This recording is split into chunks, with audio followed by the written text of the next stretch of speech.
नमस्कार दोस्तों, स्वागत है आप सभी को आपके अपने YouTube चैनल मैथ चॉइस 2.0 पर। दोस्तों मैं हूं आदेश कुमार। दोस्तों हम आज आप लोगों के बीच परसेंटेज का तीसरा वीडियो लेकर आ गए हैं। हाँ, अगर इसके पहले का 2 वीडियो परसेंटेज का नहीं देखे हैं तो इस वीडियो के डिस्क्रिप्शन बॉक्स में उस वीडियो का लिंक दे दिया हूं, आप लोग वहां से भी जाकर देख सकते हैं।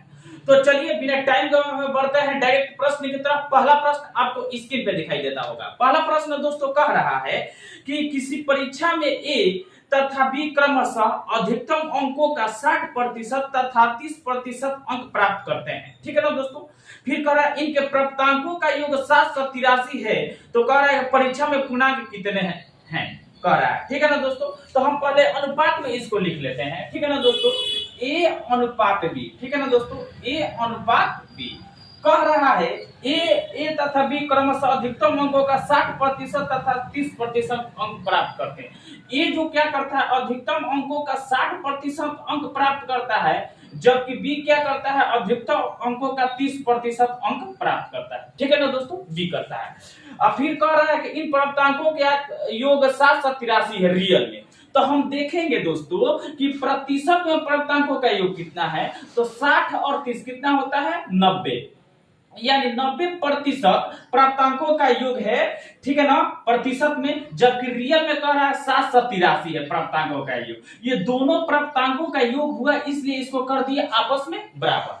हमें लास्ट में पूछ रहा है कि पूर्णांक कितने थे। तो पूर्णांक जो भी होंगे वो अपने आप में 100% होंगे। तो 100% का मान निकाल लेंगे। ठीक है ना दोस्तों, मालूम चल जाएगा। तो प्रतिशत से प्रतिशत कट गया। ठीक है ना, एक जीरो से एक जीरो कट गया, तब होगा 783। ये बराबर की इधर 9 है तो बराबर उधर जाएगा, तो बट्टा में 9। आइए 10 से क्या करेंगे, ये गुणा हो जाता है 10 से। ठीक है ना दोस्तों, तो अब इसको काटेंगे। 9 1 में 9, 9 8 है 72। ठीक है ना दोस्तों, इसमें का 6 चला जाएगा तो 30, तो 9 7 63।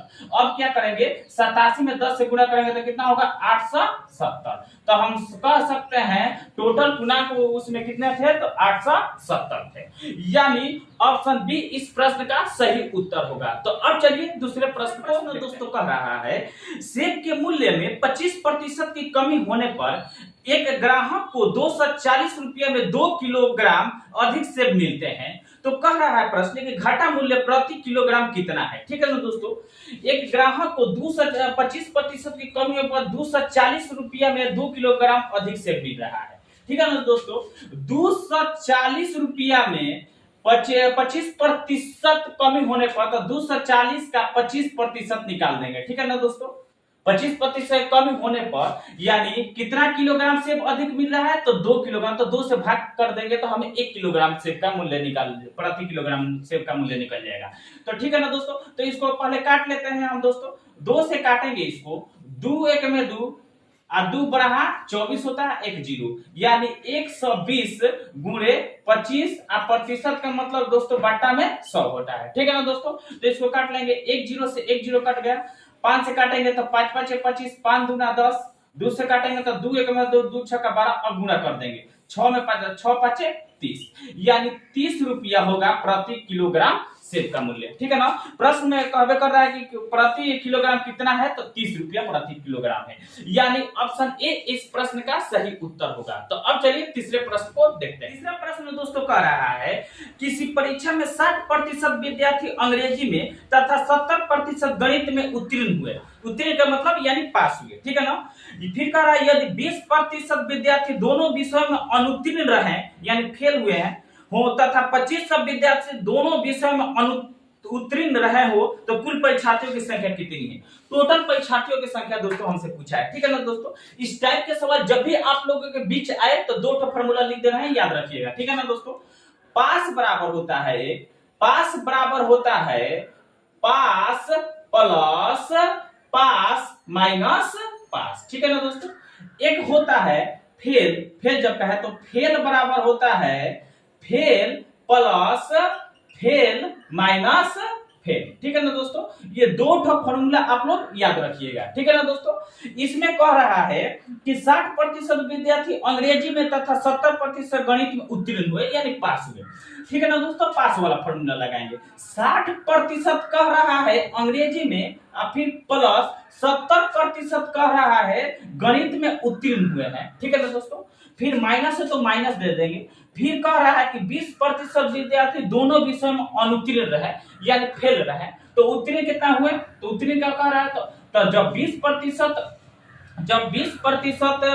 कह रहा है कि जब विद्यार्थी दोनों में अनुत्तीर्ण है तो उत्तीर्ण कितने हुए होंगे, तो 80% उत्तीर्ण हुए होंगे। ठीक है ना दोस्तों, तब का इसको जोड़ लेंगे, 60 और 70 कितना होता है, 130% होता है और माइनस 80%।